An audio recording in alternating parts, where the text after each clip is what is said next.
పేరు గుజ్జనపూడి యుగంధర్ అండి.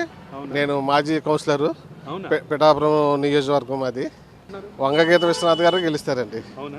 ఫుల్ మెజార్టీతో నెగ్గుతారండి. దాంట్లో no question about it. Chalamasetti Suneel garu అండి. అవునండి. చలమశెట్టి సునీల్ గారు చాలా మంచి వ్యక్తి అండి. ఇండస్ట్రియలిస్ట్. ఆయన ఎక్కువగా యూత్ విషయంలో ఆయన కేర్ తీసుకుంటారు. మెట్రో ప్రాంతం కానీ, శ్రీశోర్ ఏరియా కానీ, లేదా మిగిలిన ఏరియాలో ఇండస్ట్రీలు పెట్టే యోచనలో ఆయన ఉన్నారు.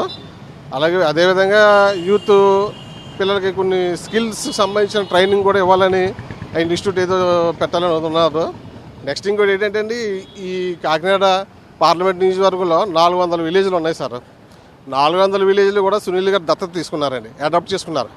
అడాప్ట్ చేస్తూ ఒకే విలేజ్కి 100 crores, ఒకే విలేజ్కి 100 కోటి రూపాయలు చెప్పిన 400 కోట్లు 400 విలేజెస్కి ఆయన ఆల్రెడీ ఆ 400 కోట్లతోటి కావాల్సిన డెవలప్మెంట్ ఆయన ఓన్ మనీ అబ్సల్యూట్లీ అండి. ఇది కరెక్ట్గా నమ్ముతున్నామండి.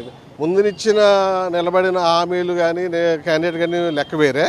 చలమశెట్టి సునీల్ గారు హామీ అంటూ ఇచ్చారంటే ఖచ్చితంగా నెరవేరుస్తారండి. ఆయన ఓన్ మనీతోటి అండి, ఆయన ఓన్ మనీ ఎఫోర్డ్ చేస్తూ ఒకే విలేజ్కి 1 కోటి రూపాయలు చెప్పిన 400 విలేజ్లకి 400 కోట్లు ఇస్తూ వాళ్ళు ఇష్టం ఆ 1 కోటి రూపాయలకి డ్రైనేజ్ వేసుకుంటారో, రోడ్లు వేసుకుంటారో, లేకపోతే స్కిల్ డెవలప్ యూత్కి సంబంధించిన యూనిట్స్ పెట్టుకుంటారో, లేదా స్మాల్ స్కేల్ ఇండస్ట్రీ చిన్న చిన్న వృత్తి చేసుకుని అవి పెట్టుకుంటారో వాళ్ళ ఇష్టం. గవర్నమెంట్ ఇచ్చి కాకుండా ఓన్గా ఆయన ఎఫోర్డ్ చేస్తారని ఆయన మేనిఫెస్టో చేసి ఆయన ఇచ్చిన మేనిఫెస్టో ఖచ్చితంగా ఇప్పుడు నా ఉద్దేశ ప్రకారంగా మనకి ఇండియాలో 543 పార్లమెంట్ నియోజకవర్గాలు ఉన్నాయండి. ఏ అభ్యర్థి కూడా, ఏ ఒక్క అభ్యర్థి ఎంపీగా నిలబెట్టిన ఏ ఒక్క అభ్యర్థి కూడా ఆయన ఓన్ మేనిఫెస్టో ఎవరు ఇవ్వలేదండి, యాక్సెప్ట్ సునీల్ గారు తప్ప. అండ్ ఆయన ఒక్కరే మేనిఫెస్టో రిలీజ్ చేశారు. కాబట్టి మీరు ఎంక్వైరీ చేసుకోవచ్చు. అంటే 543 నియోజకవర్గాల్లో కూడా ఏ ఎంపీ కూడా ఒకటి ఇదైంది ఎవరు కూడా ఈ మేనిఫెస్టో అంటూ రిలీజ్ చేయలేదు ఇలాగ, ఈయన తప్ప. ఖచ్చితంగా ఈయన నెరవేరుస్తారండి. ఆ స్కిల్, ఆ యొక్క సామర్థ్యత కూడా ఈయన దగ్గర ఉన్నది.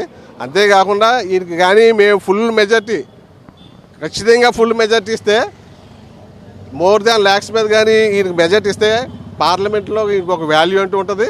అక్కడ నుంచి కావాల్సిన నిధులని తెచ్చుకోగల కెపాసిటీ ఈయనకు ఉందండి. సో కాబట్టి మేము ఖచ్చితంగా మేము ఎంపీగా సునీల్ గారిని ఎక్కించుకుంటాము.